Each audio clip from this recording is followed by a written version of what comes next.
ఒకానొక కాలంలో గండబేరుండం అనే రాజ్యం ఉండేది. ఆ రాజ్యపు కారాగారంలో దేవదత్తుడు అనే ఒక శిల్పి ఉన్నాడు.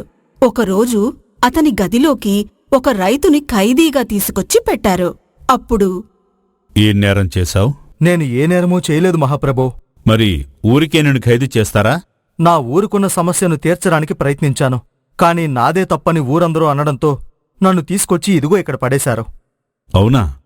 ఇంతకు ఏమిటి నువ్వు చేసిన పని? నేనొక చెరువు తవ్వించాను. అందుకని నన్ను ఖైదు చేశారు. చెరువు తవ్వించడం మంచి పనే కదా, దానికెందుకు ఖైదు చేస్తారు? నువ్వు కాస్త వివరంగా చెప్పు. ఇక్కడికి దగ్గరలో ఉన్న కుగ్రామం మాది. మా గ్రామం అడవికి పక్కనే ఉంటుంది. అయితే కొంతకాలం వరకు అందరూ హాయిగా వ్యవసాయం చేసుకుంటూ పండించిన పంటలు తింటూ సుఖంగా కాలం గడిపేస్తూ ఉండేవాళ్లం. ఆ తర్వాతేమైంది? ఒకరోజు ఊరంతా నిద్రలో ఉండగా ఒక ఏనుగొచ్చి ఊర్లో ఉన్న పంట పొలాలన్నీ నాశనం చేసింది. మరుసటి రోజు జనాలందరూ లబోదిబోమంటూ గోల చేశారు. అలాగా? దానికి నువ్వు చెరువు తవ్వడానికి ఏం సంబంధం? అప్పుడే అసలు కథ మొదలైంది. తర్వాత కొద్ది రోజులకు మళ్లీ ఏనుగు పొలాల మీద దాడి చేసింది. మళ్లీ జనాలంతా దేవుణ్ణి వేడుకోవటం మొదలుపెట్టారు. అంతే తప్ప ఎవరూ ఆ సమస్యకు పరిష్కారం కోసం ప్రయత్నించలేదు. మరి నువ్వేం చేశావు? ఆ సమస్యకు పరిష్కారమేమి కనిపెట్టలేదా? అదే చేశాను. అసలు ఎప్పుడూ లేనిది ఆ ఏనుగు అడవిలో నుంచి ఊరికెందుకొస్తుందా అని కనిపెట్టాను. అప్పుడే నాకొక విషయం అర్థమైంది. అవునా? ఏంటి ఆ విషయం? అదేమిటంటే, ఆ ఏనుగుకు దాహం తీర్చుకోవడానికి అడవిలో నీరు లభించటం లేదు. అందువల్ల అది మా ఊరు చెరువులో ఉన్న నీటితో దాహం తీర్చుకోవడానికి ఇటువైపు వస్తుంది. అలా వచ్చే క్రమంలో ఆ చెరువుకు అడవికి మధ్య ఉన్న పొలాలన్నిటినీ నాశనం చేసుకుంటూ దొరికింది తింటూ వెళ్ళిపోతుంది. ఓహో, అదన్నమాట సమస్య. ఆ విషయం మా ఊరు వాళ్ళకి విడమర్చి చెప్తే వాళ్ళు ఇంకాస్త తెలివిగా ఆలోచించి పొలాల్లోకి రాకుండా పెద్ద కంచె ఏర్పాటు చేశారు. కంచె ఏనుగుని ఏమాపుతుంది? నేను అదే చెప్పాను. కాని ఎవరూ నా మాట వినలేదు. అవునా? తర్వాతేమైంది? అప్పుడే నాకొక ఆలోచనొచ్చింది. అడవికి మా ఊరి పొలాలకి మధ్య ఒక చెరువు తవ్వితే ఆ ఏనుగు నీళ్ల కోసం మా ఊరి చెరువు వరకు రాదు కదా అనిపించింది. నిజమేనయ్యా, నీ ఆలోచన అద్భుతంగా ఉంది. అందుకని నేను చాలా కష్టపడి చెరువును తవ్వించాను. అక్కడే వచ్చింది అసలు సమస్య. మళ్ళీ ఏమైందయ్యా? ముందుగా చిన్న వర్షాలు పడ్డాయి. కాస్త చెరువులో నీళ్లు చేరాయి. దాంతో నేననుకున్నట్టుగానే ఆ నీటితో ఆ ఏనుగు సరిపెట్టుకుని మా ఊరి పొలాలపై రావడం మానేసింది. దాంతో అందరూ ఊపిరి పీల్చుకున్నారు. ఇంతలో పెద్ద వర్షాలు కురిశాయి. చెరువు నిండింది, గండిపడింది. దాంతో ఆ నీరంతా ఊరి పొలాల మీదకొచ్చి పడింది. ఊరంతా కలిసి నన్ను దోషించేశారు. నేను చేసిన పనివల్లే ఇలా జరిగిందని రాజుగారికి ఫిర్యాదు చేశారు. దాంతో నన్ను తీసుకొచ్చి ఇక్కడ పడేశారు. అయ్యో, అవునా? నువ్వు చేసిన సాహసమే నీ మెడకు ఉచ్చులా చుట్టుకుందన్నమాట. అవునండి, అంతే, అదే జరిగింది. నాకు నీలాగే అన్యాయం జరిగిందన్నమాట. ఇంతకు మీకేమైంది? నాదో విచిత్రమైన సమస్యలే. దానికి పరిష్కారం లేక ఇలా ఖైదు చేయబడ్డాను. మీ సమస్య ఏమిటో చెప్పండి. నేనేదైనా పరిష్కారం ఉందేమో చెప్తాను. ఎంతో అనుభవం కలిగిన శిల్పిని. నాకే ఏ ఆలోచన రాక ఇలా ఉండాల్సొచ్చింది. అలాంటిది నువ్వు పరిష్కారం చెప్పగలవా? సమస్య ఉన్నది అంటే చాలు, నా మెదడు దానికి పరిష్కార మార్గం వెతకడానికి పరిపరి విధాలా పరుగులు పెడుతూ ఉంటుంది. అందుకే నాకు నమ్మకం ఉంది, నేను ఎలాంటి సమస్యకైనా పరిష్కారం చెప్పగలను అని. అయ్యుండొచ్చు. ఎవరిలో ఏముందో ఎవరికి తెలుసు. సరే, చెప్తాను విను. చెప్పండి చెప్పండి. నేను ఒక పేరు మోసిన శిల్పిని. ఈ చుట్టుపక్కల రాజ్యాల్లో ప్రతి చోట ఏదో ఒక కట్టడం నేను కట్టిందే ఉంటుంది. అలాంటిది ఒకరోజు ఈ గండబేరుండం రాజ్యంలో రాజు విశాలవర్మ ఒక విచిత్రమైన పోటీ నిర్వహిస్తున్నాడని తెలిసి నాలాంటి ఔత్సాహికులందరూ ఆ పోటీకి వచ్చాం. విచిత్రమైన పోటీనా? ఏమిటది? ఇసుకతో ఒక కోట నిర్మించాలి, కాని కనీసం అది ఒక వారం రోజుల్లో అయినా సరే కూలిపోకూడదు. అందులో రాజు విశాలవర్మ వారంలో ఏదో ఒకరోజు సేద తీరుతారు. ఇసుకతో కోట కట్టాలా? పైగా అది కూలిపోకూడదా? మళ్ళీ అందులో రాజుండడా? అదేం పోటీ? విశాలవర్మ చేసిన పనులు, తీసుకునే నిర్ణయాలు అలాగే బహు విచిత్రంగా ఉంటాయి. అలాగే ఆయనిచ్చే బహుమానాలు కూడా ఎక్కువే ఉంటాయి. ఓహో, అలాగా. సరే, ఇంతకు మీ పోటీ ఏమైంది? ఏమవుతుంది? పేరుమోసిన శిల్పిని నేనుండగా పోటీలో గెలిచే అవకాశం ఇంకొకరికి దక్కుతుందా ఏమిటి? ఓహో, అయితే పోటీలో మీరే గెలిచారన్నమాట.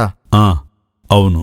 మరి బహుమానం ఏమిచ్చారు? బహుమానం కాదుగాని ఆ రాజ్యంలో చాలా మహిమ కలిగిన అమ్మవారి విగ్రహాన్ని ఊరేగించడానికి కావలసిన రథం తయారుచేసే అవకాశం కల్పించారు. ఓ, అలాగా, మంచి అవకాశమే. మరి రథం తయారు చేయడం అయిందా? మనకు పని అప్పగించడం అది అవ్వకపోవడమా? ఎప్పుడో ఆ రథాన్ని తయారు చేసేశాను. అంతా బాగానే ఉంది కదా, మరి మిమ్మల్ని కారాగారంలో ఎందుకు పెట్టారు? అసలు మీ సమస్య ఏమిటి? అక్కడే వచ్చి పడింది అసలు సమస్య. అలాగా? ఏంటది? నాకు రథాన్ని తయారు చేయమన్నారు, చేసేశాను. అది కోట ఆవరణలోనే ఉంది. ఇప్పుడు దాన్ని బయటకు తీసుకురావాలంటే రాజప్రసాదం యొక్క కాపలా ద్వారాన్ని పగలగొట్టాలి. ఎందుకని? ఎందుకంటే రథం కాపలాగోడ ద్వారం కంటే చాలా ఎత్తులో ఉంది. ఇప్పుడు రథం బయటకు రావాలంటే ఒకటి ద్వారాన్ని గోడని బద్దలు కొట్టాలి, లేదా రథం యొక్క గోపురాన్ని విరగ్గొట్టాలి. అలా ఎలా రథం తయారు చేశారు మీరు? కాపలా కోట ద్వారం ఎంతెత్తులో ఉందో చూసుకుని కదా మీరు నిర్మించాలి. మీరు గొప్ప శిల్పులు కదా, ఆ మాత్రం ఆలోచించలేదా? నేను ఎంత గొప్పగా రథాన్ని నిర్మించగలను అన్నది ఆలోచించుకున్నాను. రాజుని ఎంత సంతోషపెట్టాలి అన్నది ఆలోచించాను. రాజు నుంచి ఎంత గొప్ప బహుమానాలు, బిరుదులు, పొగడ్తలు పొందాలన్నది ఆలోచించాను. కాని రథం ఎత్తు ఎంత ఉండాలన్నది నా దృష్టిలో లేకుండా పోయింది. సరిపోయింది. పొగడ్తల మీదున్న ఆరాటం పొడుగు ఎంతుండాలి అన్న ఆలోచనే ఆర్పేసిందన్నమాట. సుమారంతేనయ్యా. అందుకని రాజు కోపమొచ్చి మిమ్మల్ని ఖైదు చేశారా? అవునయ్యా.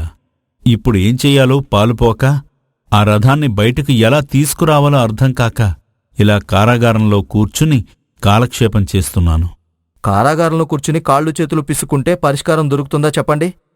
నా దగ్గర ఒక సలహా ఉంది, అది పాటించండి, మీ సమస్య తీరిపోతుంది. అవునా? ఏమిటో చెప్పవయ్యా బాబూ, నీకు పుణ్యం ఉంటుంది. పుణ్యాలు పాపాలు నాకెందుకండి? మరి నీకేం కావాలో అడగవయ్యా. మీ సమస్య తీరిపోతే రాజుగారితో చెప్పి నన్ను ఈ కారాగారం నుంచి విడిపించండి. నేను విడిపిస్తాన్లే, కాని మరి మీ ఊరికి వెళితే నిన్ను మళ్లీ చితక్కొడతారేమో కదా. ఎందుకంటే నీ సమస్య అక్కడ అలాగే ఉంది కదా. నా సమస్యకి పరిష్కారం ఎలా కనిపెట్టాలో నాకు తెలుసు, కానీ మీరు నాకు ఆ సాయం చేస్తానంటే చెప్పండి, మీకు ఉపాయం చెప్తాను. సరే, రాజుగారి కాళ్లవేళ్ల పడైనా సరే నిన్ను విడిపిస్తాను. ముందు నీ ఆలోచనేమిటో చెప్పు. ఏమీ లేదండి, కాపలా కోట ద్వారాన్ని పగలగొట్టకుండా ఆ ద్వారం కింద నుంచి రథం బయటకొచ్చేంత గొయ్యి తవ్వితే ద్వారాన్ని పగలగొట్టకుండా రథాన్ని బయటికి తీయొచ్చు. మళ్ళీ ఆ గొయ్యిని కప్పేస్తే యథావిధిగా మళ్లీ దారి ఎప్పట్లాగానే తయారవుతుంది. ఆహాహా, ఓహోహోహో, ఏమి ఆలోచనయ్యా! నీ మెదడులో నిజంగానే మహాద్భుతమైన పరిష్కారాలున్నాయి. నీ రుణం తీర్చుకోలేనిది. ఇప్పుడే నా సమస్యను పరిష్కరించి నిన్ను బయటకు తీసుకొస్తాను.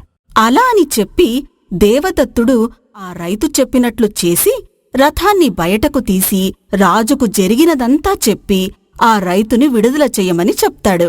అదంతా విన్న రాజు రైతు తెలివికి మెచ్చి అతన్ని విడుదల చేస్తాడు. అలా దేవదత్తుడు రైతు ఇద్దరూ అక్కడి నుంచి బయటపడతారు. ఏమయ్యా, నా సమస్య తీరింది కాని నీ సమస్య ఎలా తీరుతుంది? ఏం పరిష్కారం ఆలోచించావు? అదేమీ పెద్ద సమస్య కాదు శిల్పిగారు. ఒకటి ఆ చెరువుకు పడిన గండి పుచ్చాలి, రెండు ఆ చెరువు నుంచి ఒక కాలువం తవ్వి మా ఊరు చెరువుకు కలపాలి. దానివల్ల ఆ చెరువు నిండిన తర్వాత నీరు వేరే చెరువులోకొస్తుంది కనుక ఆ చెరువు కట్టలు తెగిపోవు. రెండోది, దానివల్ల నీటి సదుపాయం పెరిగి ఇంకొన్ని ఎక్కువ పంటలు పండడానికి ఉపయోగపడుతుంది. నీ బుర్రయ్యా, అందులో ఇన్ని ఆలోచనలు ఎలా దాగున్నాయో. ఆకలి, అవసరం, ఈ రెండు మనిషికి అన్నీ నేర్పిస్తాయి. అది నిజమేనయ్యా, కానందరికీ కాదులే, కొందరికే. సరేగాని ఆ ఏనుగు మళ్ళీ ఊర్లోకి రాదంటావా? మనం వాటి ఆవాసాల్ని ఆక్రమించుకోకపోతే అవి కూడా మన ఆవాసాల్లోకి రావు. మనం వాటికి తిండి పెడితే అవి మన తిండిగింజల జోలికి రావు. నువ్వవ్వడానికి రైతువే అయినా నిన్ను చూస్తుంటే సాక్షాత్తు గీతను బోధించిన కృష్ణ పరమాత్ముడు కనిపిస్తున్నాడయ్యా నీలో. పరమాత్ముడు, పాపాత్ముడు ఇద్దరూ మనలోనే ఉంటారు శిల్పిగారు.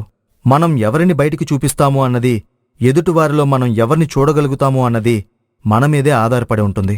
బుద్ధుడికి బోధివృక్షం కింద జ్ఞానోదయమైంది. నాకు నీవల్ల కారాగారంలో కాస్త కనువిప్పు కలిగింది. నీ సహాయానికి ధన్యవాదాలు. వెళ్ళిరా నాయనా.